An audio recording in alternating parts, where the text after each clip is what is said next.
Please can you remind me if you'll be so kind, staring out into space, asking God to hear my case, trying to think of all things past. How long will my memory last? The purple angel, purple angel, purple angel, you're next to me.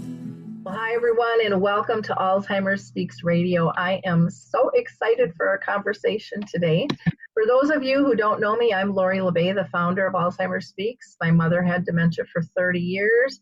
So I switched careers to try to raise everyone's voice so that they could get the resources they needed because I didn't feel that they were there for me. Alzheimer Speaks is an advocacy-based company providing multiple platforms to shift our dementia care culture from crisis to comfort around the world. And we do that, again, by raising everyone's voice and sharing all the cool resources that are out there. And today, when I say cool, you're going to really see cool and fun. And you're going to be filled with hope after this discussion.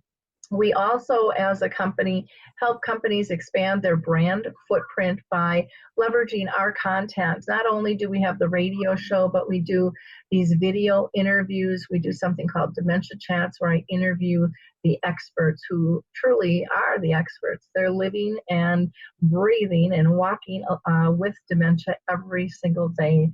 They're those that are diagnosed. We also have a resource website, YouTube channels, do speaking and training, and so much more. But I want to thank each and every one of you. You see, our listeners, you guys are fabulous. You have helped elevate our voice and helped us expand our reach. And so I can't thank you enough for that, because so many people are in need of getting these additional resources and having choice in terms of how are they going to live with dementia. And so you've gotten us recognized by Oprah, Maria Shriver, Dr. Oz, and ShareCare, and so many others. And we couldn't have done that without you. I'm a one-person show here just trying to push the needle forward. And I thank you for being part of our tribe here. I'd also want to ask you to think about being our next guest, because we, again, listen to everyone's voice.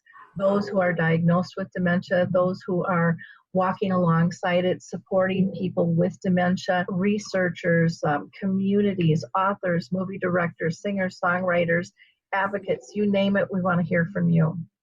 So just go to alzheimerspeaks.com and reach out to me. Now, before I introduce these two lovely ladies, I always like to give a shout out to a couple other companies that I just adore.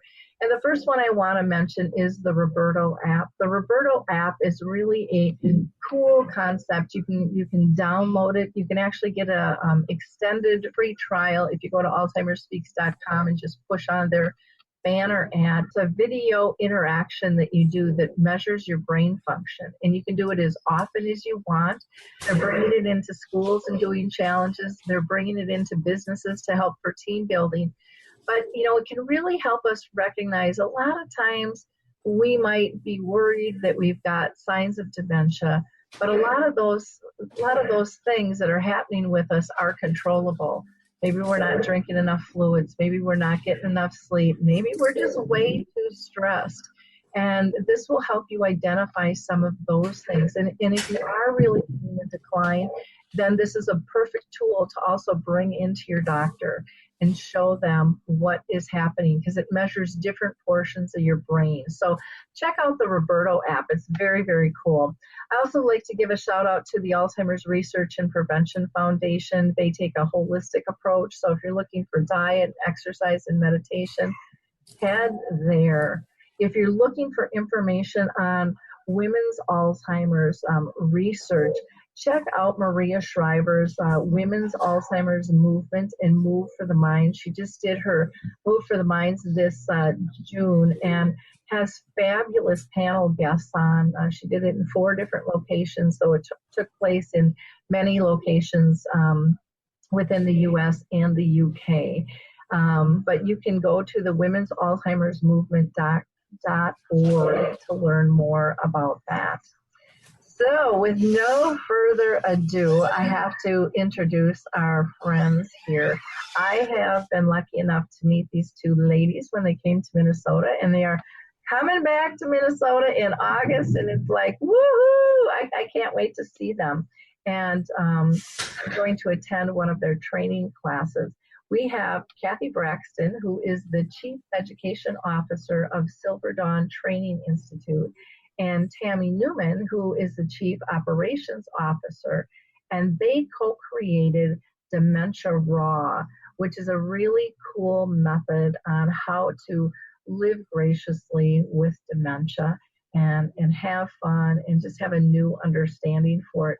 Collectively, they have over 40 years of experience in long-term care and the aging industry. So welcome, ladies. How are you doing today? Good. Thank you for having us. Thank you, Lori. I am really excited to have you. Like I said, I got to meet you guys, what's that been, a couple of years ago now? And I was just so impressed with you. And my daughter actually went to one of your sessions, and she's like, Mom, you have to meet these ladies. I'm like, I just had dinner with them. She's like, you know them? And I'm like, yeah, I do, honey. They're doing cool stuff. So we're going to start out today. I always ask all my guests this first question, and that is, have you been personally touched by dementia, either by family or friends? And Tami, I'll have you start, if you don't mind. Sure. You know, the amazing thing is, personally, I have not been touched by dementia. There's no one in my family. I don't have friends, except for just recently, my best friend's father has been diagnosed with vascular dementia. And that's just recent, in the past 3 months that has happened. But prior to it, it's been, I spent about 25 years in this industry. So I was with residents day in and day out with dementia. So that's how I've been touched with the disease. Okay, so it's not that you don't have friends. You just didn't have friends that were touched by dementia. Just right. That's really a cool gal. Okay. Cathy, how about you? So I have grandparents on both sides of my family that have had some form of dementia. My grandmother right now is living with Alzheimer's disease. My grandfather on the other side, we never got a definitive diagnosis. He had a form of dementia. We don't know what kind. Probably something along the lines of vascular, because there's a lot of cardiac issues on that side of the family. And myself, I have mild cognitive impairment. So yes, I know Cathy. Yes, she has a friend. She actually does have a friend. I have mild cognitive impairment because I was in two traumatic brain injury. I had two accidents back to back that caused traumatic brain injury. So Tami is going to recorrect herself and definitely say she lives and breathes this every day. I do every day. Okay, great. Well, thank you for sharing that with me. Cathy, can you tell me about the CDCS program and why it's important and exactly what is it? Sure. So the CDCS is the acronym for the Certified Dementia Communication Specialist program. So it's a designation, it's an individual designation. And what it encompasses basically is our 8 fundamentals that is our Dementia Raw Method. And that includes the 4 pillars of empathy and then 4 basic rules of improv that we have whittled down. And as Tami will say, we have massaged out to be imperative rules to live with every single day. And so what we do for a CDCS is we run our students through the gamut of immersing themselves in the concepts of empathy, and not just gathering the concepts on an intellectual basis, but we ask and we actually encourage for them to become incredibly introspective. So there are activities they have to do prior to even coming to class that have them go out into the community and try things on and be incredibly introspective about experiences they're having, feedback that they're getting, and what that's causing them to feel like on the inside.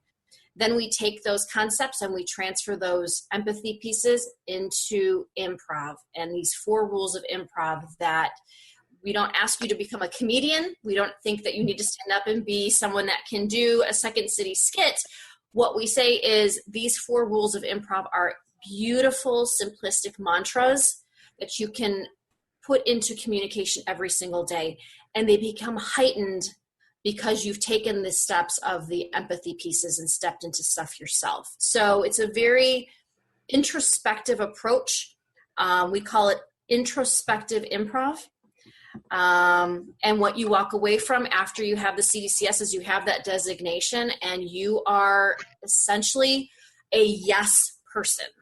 Because for us, we feel that every community, every household, anybody who is working and living with somebody who's living with dementia, there needs to be a designated person who knows how to yes the situation, be in that moment, and have those communication techniques like on the back of their hand. And so that's what you become as a CDCS, is that designated yes person. Wonderful. Tami, anything you want to add to that? She explained it really, really, really, really well. I think the only thing that I want to share about this is sometimes people get the feeling that when we talk improv, and yes, improv is a ton of fun, they may become scared that they have to become this comedian. And I want to say that that's not the case, because how improv was created by this woman named Viola Spolin. And Viola Spolin was working with theater games in a way to connect people. And she really was immersed in this concept of play and how play is so important in our lives, whether we're an adult or a child. So what she was doing is she was creating new ways to communicate using theater games. And also what happened is she worked with a community of people in the Chicago area that were coming in all different languages and helping them to connect without knowing each other's language. So it's improv at its very organic beginnings is all about communication and connection. So that's all I want to add. Great. Well, I'm going to throw this next question to you too, Tami. And what inspired the two of you to create this training? There had to be some button that got pushed. Well, I think there's a lot of different things when it comes to what created this. I think one of the things that did happen with this, part of the beginnings of this, I was actually watching my son take improv classes. And as I was watching him take improv classes, I was, I've been in this industry for so long, I filter everything through the eyes of seniors in dementia, right? And while he was taking this class and learning all these really cool things, I started to think about, oh my gosh, if I had this, I could explain to my families that I worked with on a day-to-day basis more simply and easier how to communicate with their loved ones. And I mean, my mind just kind of was blown at that moment in time. So, I talked with his improv teacher, and I'm like, oh my God, this is what I'm seeing. And he's like, well, you have to take improv and you have to create this. And I am so glad that he forced me to do that. And it was amazing to see that. But I think what happened is we saw how wonderful that was, but we also saw the need for empathy. And I think we've also seen the need, as Cathy and I have been in this industry for so long, is that when I started out in this industry 25 years ago, and when I go into communities now, there's still not as much change as I think we should have gone through over 25 years. I started out with reality orientation. And underneath this purple hair, it's all gray hair, and it's because of reality orientation, right? So, but we still there's people still doing reality orientation out there 25 years later, and we know it doesn't work, right? It caused my blood pressure to raise. It caused me to get all gray hairs. So what is the different way we can do this? So I think that's where we're hoping that this is going to be able to help people to simplify it. Let's simplify what's happening. Let's make your job easier as a caregiver. And if you can infuse some fun into this to stamp those memories of what these rules are, then let's do that too. So it answered your question, not passionate. Yeah. No, I love your answer because you are passionate, and to me it's all about getting out of corrective care to compassionate care, because there isn't right or wrong, and it's not get that out of the equation. That's what's gotten, I think, our world into so much trouble, is trying to feel like we're one up on somebody instead of leveling the playing field. Cathy, how about you? What would you like to add? Anything? I would say, Tami definitely brought that improv piece in. I think what was interesting is everything just kind of hit at a point for us in a very interesting way. Before we partnered up for this organization, I was a guest host on Tami's podcast.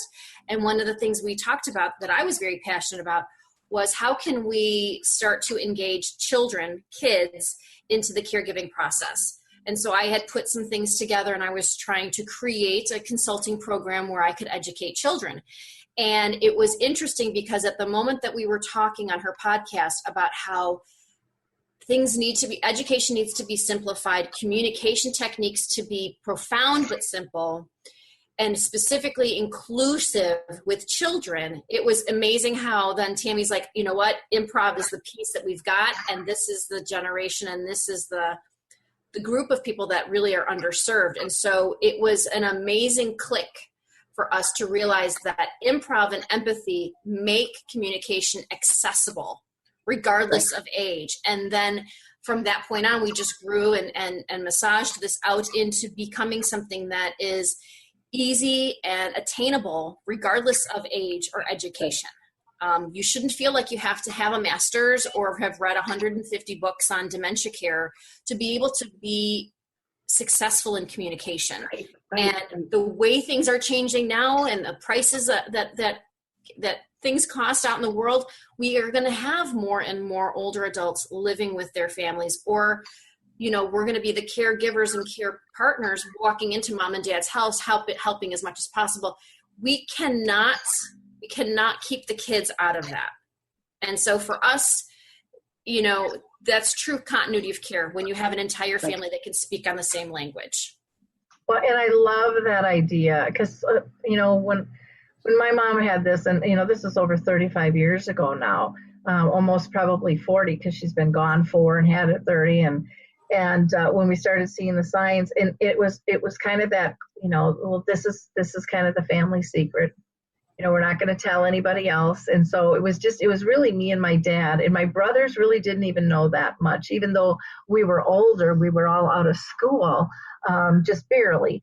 But that was still even limited within our nucleus, within the family. And I would go out to schools and do some educating. And what I found was kids really wanted to help. Kids felt the difference, but didn't know why. And under this premise of we're going to protect them, they don't need to know. And yet they've got this bundle of energy, and they care and they want to help. And we're telling them, no, you can't. Right. Yeah. And in this day and age right now, the kids that are growing up are much more inclusive than ever before. Yeah. So we're withholding an opportunity away from them if we don't give them the tools that they can use and access them and use them in everyday life. And it's interesting because that's where our name Silver Dawn has come from. Was we wanted to shift the paradigm that there was this silver tsunami that's talked about a lot, but that just that language itself sets up a very negative, fearful tone. And what the silver tsunami, I think, encompasses in a lot of ways is the adult child's going to take care of mom or dad have dementia, and we've got these kids in the middle that are being left out. And so for us, we wanted to rephrase that and say it's a silver dawn. It's an opportunity. Yeah. Well, and the kids, they feel the family dynamics change. They know there's less attention on them. It's all switched. And so there's this overlapping stress and discomfort from the lack of secrecy that's so uncomfortable for everybody. And yet the kids are really noticing it more than the adults, because the adults are like running around crazy, trying to do everything, and putting on the Stepford wife smile, going, everything's fine. Not you don't worry, honey. Right. inside they're ready to crack. And so we need to work as a team. And I love that. Now, Cathy, I'm going to throw this one to you first. What are some of the common myths that you want to dispel during the course? We had talked about, you don't have to become a comedian as being one of the biggest ones, because I think people see improv and they're like, oh, and this isn't funny. Dementia's not funny. Alzheimer's not funny. I don't want to come out slinging stuff. I could see that being a myth. What are some others? I know. I mean, in our course, we definitely, I think, tried to dispel a couple myths. I'm going to jump on mine. I'm going to let Tami take hers. I don't know what mine is, so I'll listen to yours first. Okay. One of the things that we really like to talk about, we do dig in very deeply, is this concept of sleep. So as much as we don't talk about or cover the biology and the neurology of dementia and the brain, because we feel like there's other experts that do that really, really well, you can still attain and utilize the skills that we give you without any knowledge of that at all. I mean, we've tested these theories and this practice on kids as young as 9, and they can attain these skills and start using them in the world right away. So knowing the anatomy of the brain and what's happening with dementia is a wonderful thing to have, but not necessary to make a great connection in the moment. So one of the myths that we dispel in our course is this talk about sleep. And Tami has lots of experience with this, working with the older adults in the industry where they were very highly educated, and seeing more and more highly educated adults coming into long-term care with some form of dementia.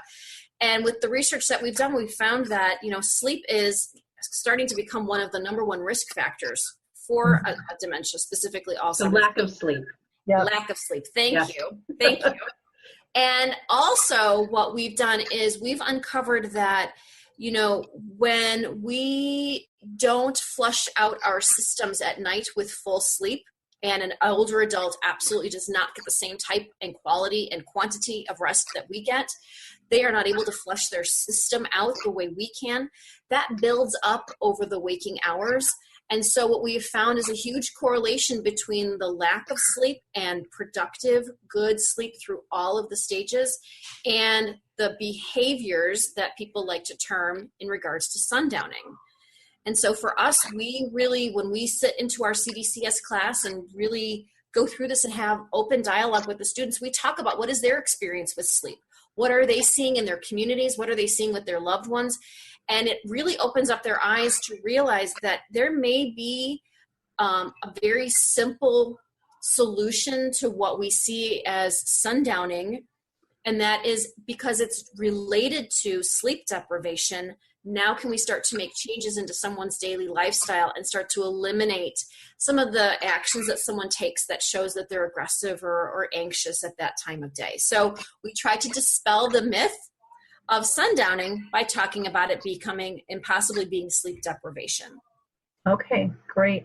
Tami, anything you want to add? I think she covered it. And I think we talked about the improv piece. That's probably mine. Unless, Cathy, do you have something else for me to share?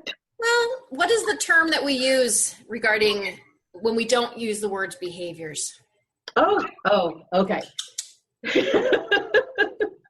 I haven't gotten a lot of sleep. So, so we talk about, the other thing that we talk about, we used to talk about the concept of behaviors. It's a word that we no longer use. We use it in trying to explain the concept that we talk about. And the concept that we use, or the phrase that we use, is called reasonable reaction. So really what that means is that, and I'm going to go into an improv rule for just a moment. We believe that every piece of communication that a person with dementia shares with us, so whether it's a reaction, maybe it's a reaction we don't like, but it's a reaction. Maybe it's, verbally, their body, all this, everything that goes into communication for that person with dementia is a gift back to us. That gift is then something for us to understand what has gone wrong, right? So, and if you look, and I could almost guarantee 99% of the time, every reaction that you see from a person with dementia, whether you feel it's negative or not, is actually a reasonable reaction. And what we mean by that is there's something that precipitated that gives reason for that reaction. So I'm just going to give a quick example of what this means.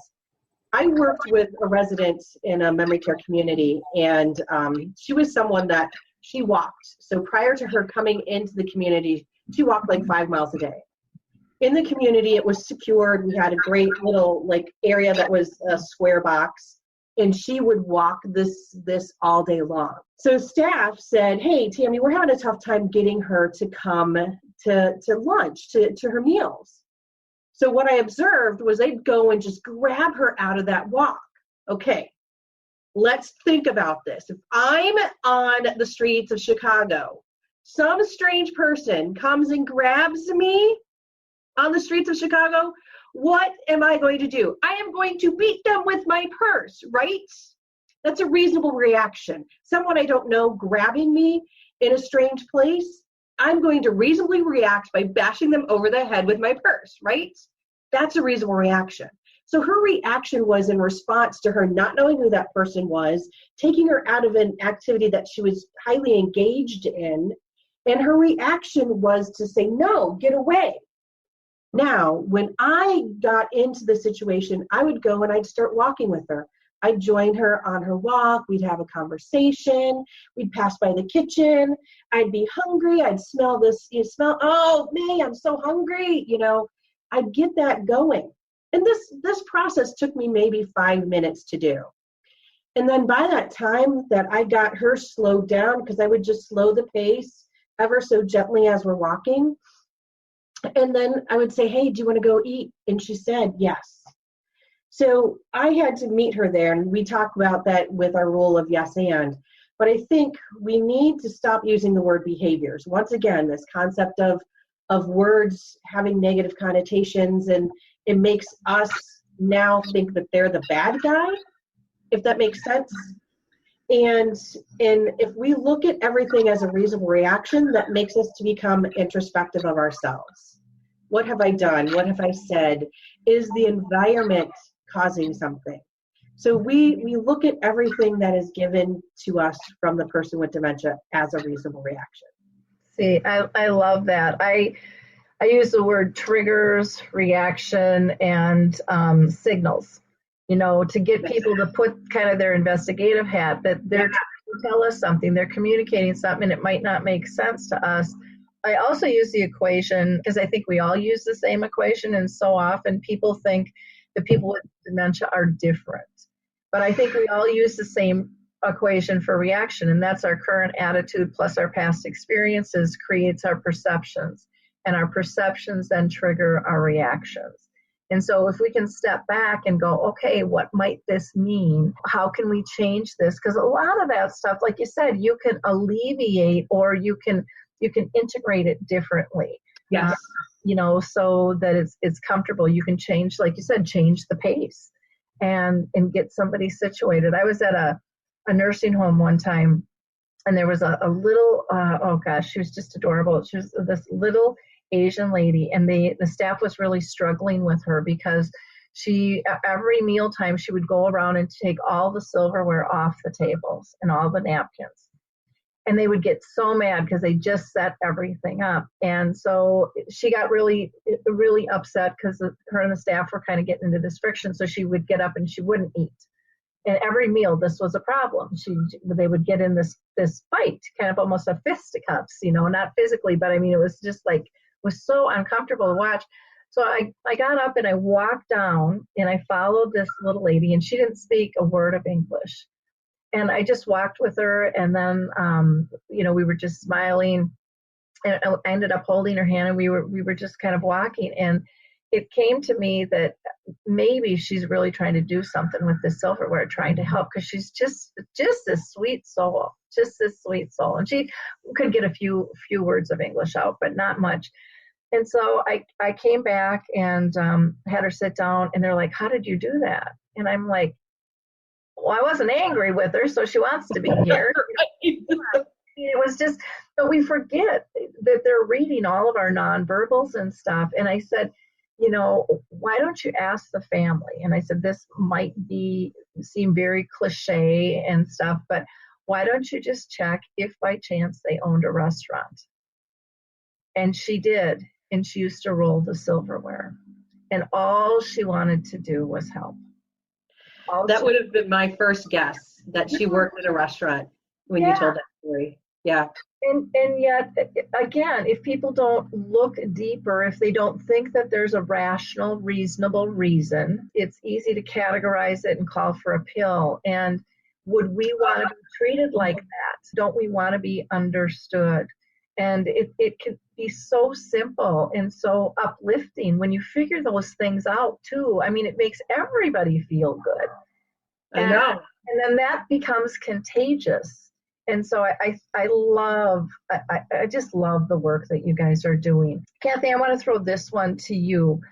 How do you see the practice of becoming a CDCS help a professional as a whole, as well as family and people with dementia? How does your designation help everybody? What does it do for professional? Well, I think, we touched on that a little bit before. What it does for professionals, we think, is it really helps to designate in a facility that yes person, someone who becomes that specialist who knows inside out how to do exactly as you and Tami just discussed, how to reframe a concept into becoming something like a reasonable reaction rather than something you mentioned, which is corrective care. I love that term. I love that phrase, yeah. In regards to, I hate that term. Yep. If you know what I mean. Yes, it's a beautiful way of putting it. And so that's the for us, that's the gateway for a long-term care community in regards to a professional is if they're working in community, they are that go-to person that understands the simplistic language inside and out and can help another staff member ease into reframing and considering what are the possibilities, creating possibilities, going through scenarios. And within the training, what we've done with these professionals is helped them then go back and work as a team. So they're not calling other team members out and going, oh, you did that totally wrong. When I learned in the CDCS program, not only in the CDCS program are we teaching them the techniques to use, but we're also teaching them how to promote this type of language in a positive way so that we are building teamwork. So one of my favorite improv rules is make your partner look good. And that's something that I love to drive into is that should be the mantra that we come from every single day. And so in professional settings, how are we making the resident look good? And how am I making my co-partners look good? Because if I can't do that, then I'm not doing anything productive.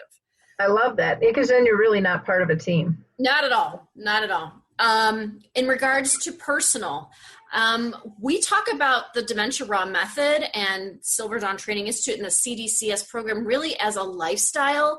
It is not something that you turn on and turn off. Previous, I think, trainings and reality orientation or different, we used to talk validation therapy or not validation, therapeutic fibs.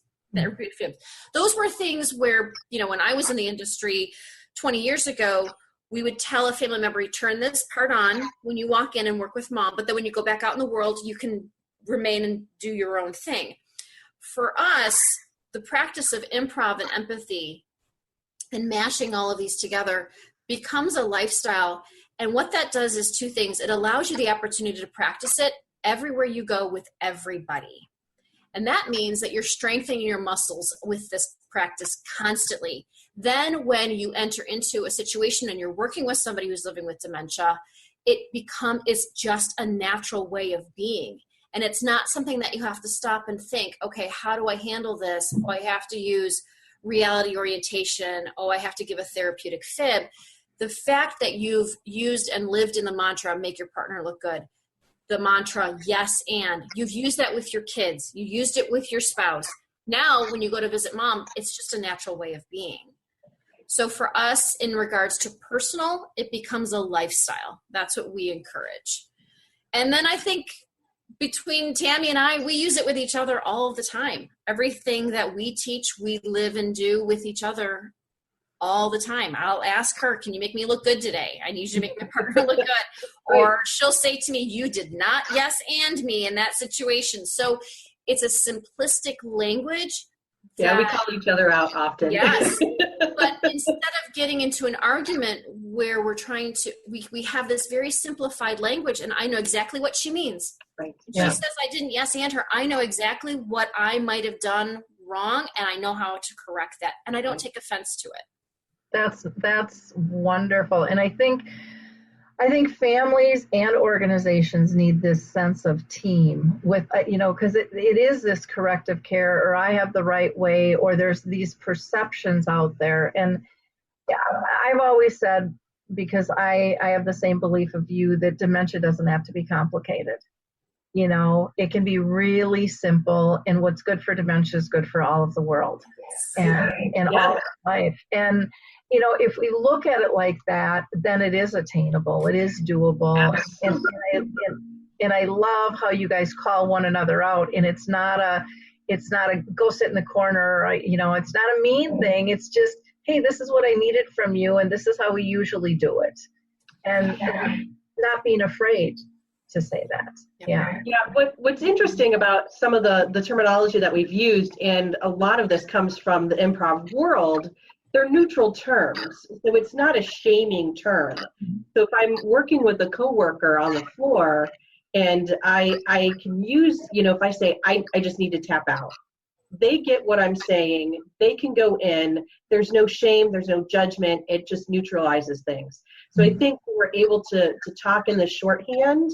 We're able to understand people really quickly, get the job done, and still maintain some really great connections with not only the person with dementia, but with our coworkers as well. Yeah. Well, and that tapping out, sometimes people are adding, because they're just not in the moment. They got too much going on, or they can't do it. And tapping out or tag teaming it, whatever you want to call, just says, you're up. I'll do it later. But just right now, I know I'm not the best person to be in this situation, and that's good. I want to ask you one question, because I really am starting to dislike the word person-centered care. And I feel like it's overused and underdelivered, and I think it's always about somebody else, and it's not about relationships. So I like using the word relationship-based care much better, because it's not about just them. It's about all of us interacting. And I just kind of wanted to get your thoughts on that. I'm seeing the heads nod on that first. Well, it's interesting that you bring up that question right now, because we do something on Wednesdays in our social media that's called Word Association Wednesday. So this past week, we put up the term person-centered. So we put up, I know. Oh, wait, it's better, because so we just ask people to share their thoughts, either give a word or a phrase about that concept. So this Wednesday is going to be relationship-centered care as our Word Association Wednesday. So I'm kind of glad you brought that to our this concept. I think person-centered care now has become a marketing mantra. I may get shot later from. No, you're right. But I feel that it's become this marketing mantra that really is not truly at what the core of it was supposed to be. Mm-hmm. I think the more that I have lived and sat in and breathed what we have created with the improv rules and the empathy, it is more about creating that relationship. And especially for the people that we're caring for with dementia, it's all about how we connect with them. Absolutely, every day, 100%. It's all about how we're able to connect with them.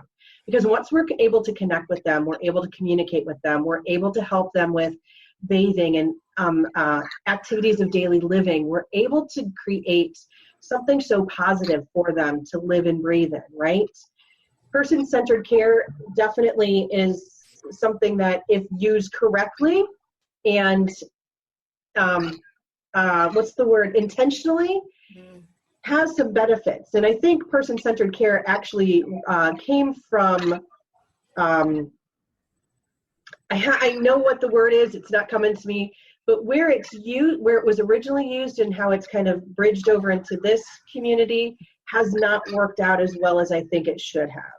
Mm-hmm. So Cathy and I are 100%, 150% on team relationship-centered care or relationship-driven care. That's just my 2 quick cents on that. Well, and I think additionally, what the basis of improv is, again, taking out that myth that it's about comedy and understanding the basics of it, which is it's about building relationships. When you take an improv class, one of the first things you do when you get on the stage and you're with a partner and you're creating something out of nothing, the way that you do that is by establishing a relationship. Right. That's the core of improv. You're not given a script. You have no idea what your partner is going to do or say. And so a lot of when Tami and I take improv classes, a lot of the scenes that go awry because the two partners on stage didn't establish a relationship together. Right. And that's what, we're all drawn to relationships. That's a human instinct. We seek it on TV. We seek it in movies. We want to see it on the stage in theater. And we can create it through those rules of improv. And so we absolutely love relationship-centered care because that's what improv is all based on. Right. Yeah. Yeah, I think you find the most proficient caregivers out there are the ones that can create a relationship. And I know within this industry, in the past, there's been a lot of talk about how you have to break yourself or disconnect yourself from the people you're working with. And I have never believed that. And I feel that the more that we can create that relationship, like Cathy said, it's all about the relationship. When we can create that, we're able to move mountains. Yeah. Well, like over in Australia and the UK, you hear them talk about that. I mean, they, staff volunteer, they bring them to their homes. I mean, here that would be, it would just be, they're taking pictures, because it's a friendship. It is a true relationship, and I love the improv because you are building on one another, not tearing down or destroying, and a lot of times that's what we're doing is we're taking away instead of building up. So thank you for that. What are some of the ways a person can dip a toe into your concept, Cathy? So I'm going to say one of the best ways for them to dip their toe into our concepts is to get our book. We published last year. It's a book called Start With Yes. And what we do in that book is it's a very well formatted book. So it's very easy to read. We've actually timed caregivers to read the book. It should take somebody more than 50 minutes to complete the whole thing.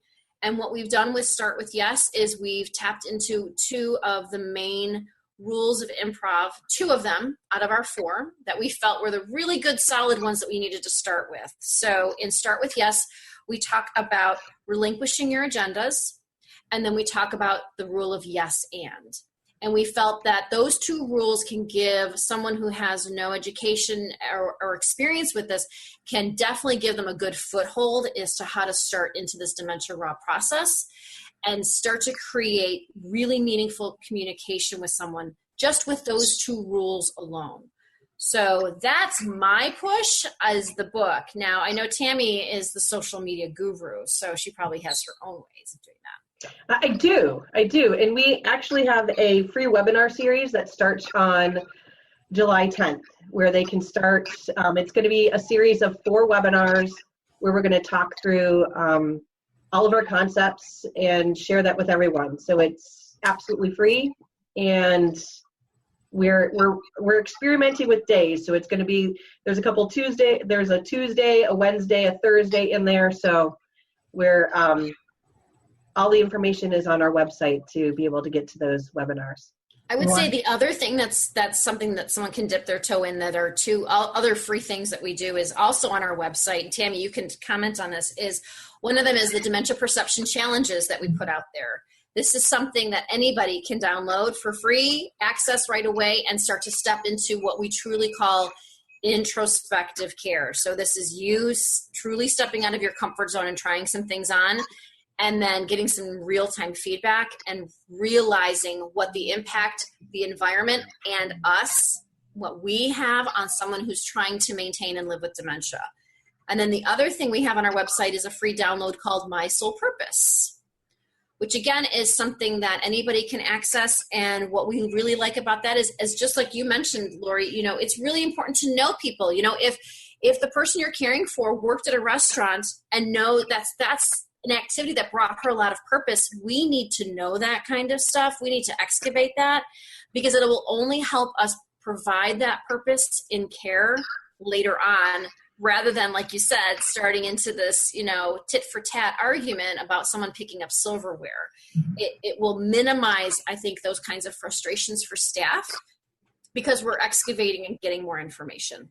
Yeah, I love that. I'm so glad that you brought up the Dementia Challenge because I just think that those are so powerful for people to go out. And I think they're shocked at the reactions that they get. And it's like a virtual tour, except it's real. and you're the lead in it, being able to take in what's going in around you. I think that was just a brilliant, brilliant concept that you guys thought of.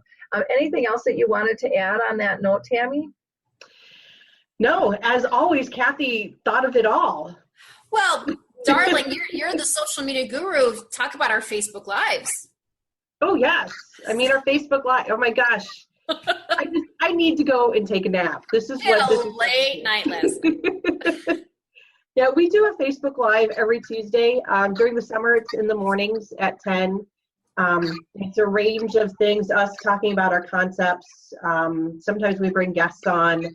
So we talk for about maybe 15, 20 minutes, and then everybody can go on their day. It stays on our Facebook, and it goes onto our YouTube channel as well. So I think the most fun Facebook Lives tend to be the ones when I get to bring questions to Tami that she doesn't know I'm going to ask.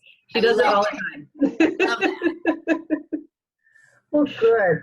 I would like, in wrapping up for each of you, just to pick one of your favorite pillars from empathy and your favorite improv rule and tell us why it's your favorite. And Cathy, I'll let you go ahead and start. Oh, I get to go first. So Tami, sorry, you can't steal what I take. Okay. Oh, that's not fair. She said our favorites. So our favorite. Well, we love them all. That is for sure. And so what is your favorite? And I can talk my favorite. So my favorite is actually one I struggle with, which is a strange concept. But my favorite pillar is we call it working ourselves out of judgment. And that's something that I struggle with. I think we all struggle with, but I love this concept that judgment is hardwired in us. We can't avoid it.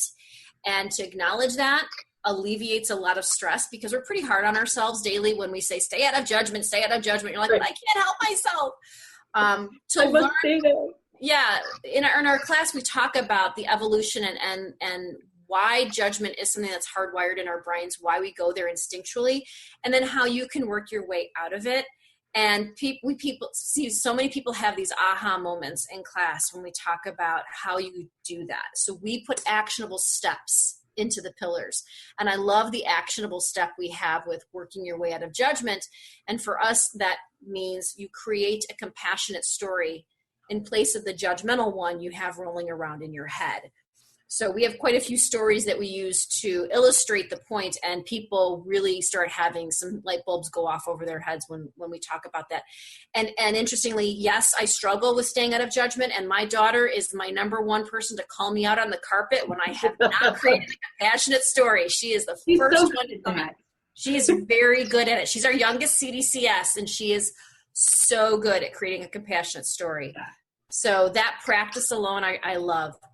In regards to my favorite rule of improv, for me, I love make your partner look good. I love it. It brings in the concept of staying out of judgment, working your way out of judgment again. But I just love the fact that that phrase, it's 4 words, and it's a beautiful mantra that we should all be living in all the time. And I think that when communication goes awry or we have a disagreement with someone and we step away from a relationship frustrated, if we can reflect and go, did I make my partner look good? 9 times out of 10, we can go, nope, I didn't do that at all. And that's where the problem lies. And I think it's really insightful. So those are my 2 favorites out of the 8, but I do love them all. Gosh, and just with those 2, how the world would be different if everybody embraced those 2. I mean, you just look at this whirlwind, crazo things are going on right now. If we just embrace those 2 things, it would be huge. Tami, how about you? What are your favorites?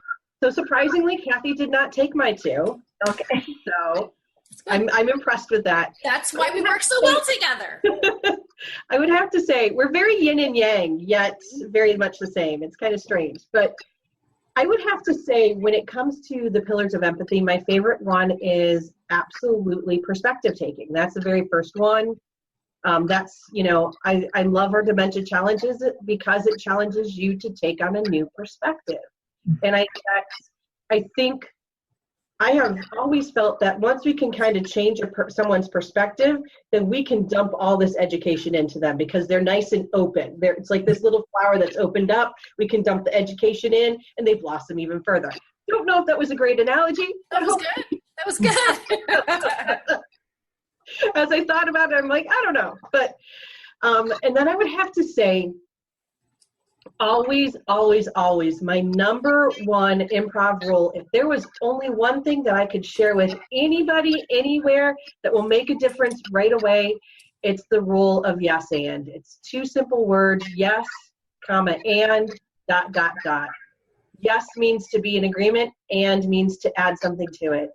And if you can learn that concept, and only that concept, it's going to change the way you communicate with everybody in your life.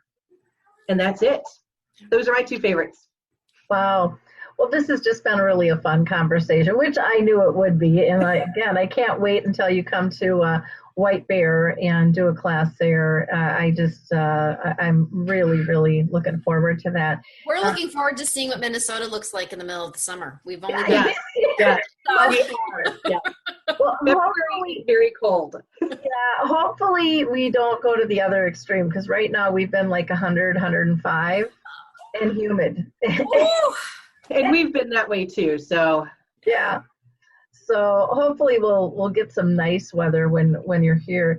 Now, I wanted to just ask you guys one last question, because the aging industry is changing so dramatically out there. What demographic do you feel is underserved, and how do you think you can build a bridge to meet that need? And Cathy, I'm going to throw that to you first. So my answer for that is, I think the kids, the age 10 through 18, I think is very underserved in feeling educated enough, having the confidence to do this. I grew up going to the nursing home frequently to visit grandparents. So I was never afraid of the older adult. Then when I entered into the industry, it was not, no skin off my nose at all. It felt very natural. I think we do our families a disservice by not including our children in the visits, the conversations, the communication, the education. So for me, I'm very passionate about that. I think that children need to be exposed to this. I think they need to be part of the conversation. I think they need to feel free to be vulnerable in how they feel about what's going on. And I think that the way that we teach the communication techniques with improv and empathy is accessible to them. And so this will create that continuity of care within a family organization that helps everybody work together. So for me, it's the kids. That's how I feel. Well, and I love that. And I also think it's just empowering to them to feel like they can be purposeful, that they can belong, that they add value, because they do. They add so much value, and they come up with interesting ways to deal with problems that us adults, it's not in our box. Right. Absolutely. No. Yeah. And so it really expands. It expands not only the network of care, the team, but it expands that vantage point. And yeah. I think they're just brilliant. I work with a woman who has Parkinson's. She's just in the beginning stages of some dementia, but very, very mild at this point. And my family actually came over last night while I was caring for this woman and had chocolate cake with her, and they enjoy her. And, I've become part of her family. She's become part of my family. And like we talked about before, you can't separate the two. It's that care and that relationship builds when you bridge those families together. So, the woman I take care of, I'm going to call her Emma. Emma got new glasses and tried them on for us. I asked her if she would try them on and show my family what she looked like. And my daughter is like, "Girl, you are sassy with those glasses." And she got Emma laughing so hard. And my daughter was just being my daughter. She was just being 17, but Emma embraced that. It didn't matter that the language was goofy and silly and teenagery. She loved the engagement of that. And I'm so glad that my kids are willing to come and see mom and work with mom and work with Emma and be a part of that. It really fills me up. It really, really fills me up. Well, it's that authentic conversation. Yeah. So often is missing. And even if the language is different, I mean, that bubble, that burst of energy is undeniable, and it's readable to anybody at any level, you know. And I think we forget so much about the nonverbals in our overall communication. We so much focus on the words, and we're not looking at everything else. So I kudos to you and your family. And I think that, I just saw that with my own mom, or even, when my daughter would come to the nursing home, just the effects, everybody just kind of lit up and felt normal. And one of the things that you mentioned was about your family embracing what you're doing. One of the terms I use is family by choice. I like that. Staff and people, we can be family by choice. It's not about taking over and taking away. It's about adding to. And I love that term, because I think everybody wants an expanded family. We want expanded support. We want to be able to give and receive. And family allows us to do that in a rich way. How about you, Tami? What is there an area that you see underserved and a way that you'd like to bridge that gap to? Yeah, there is a particular community that we're starting to see age that hasn't really aged beyond a certain point, and that's really the Down syndrome community. So the Down syndrome community are now living much longer. And with Down syndrome, there's 100% chance after a certain age that you will get dementia. And what we're starting to see is a lot of caregivers for that population starting to come to us. They want to get the education so that they're better able to create those relationships with their clients that do have Down syndrome. So that's something that I'm seeing that I'd like. I know Cathy and I have talked extensively on how we're going to start creating content that is specific for that community. But I think that naturally we've already had some caregivers take our CDCS class, and it has helped them tremendously to be able to understand how to create those connections and to communicate and take that on. So I think that's one of the things that, that's on the future, on the horizon for us to hopefully to create bridge that gap.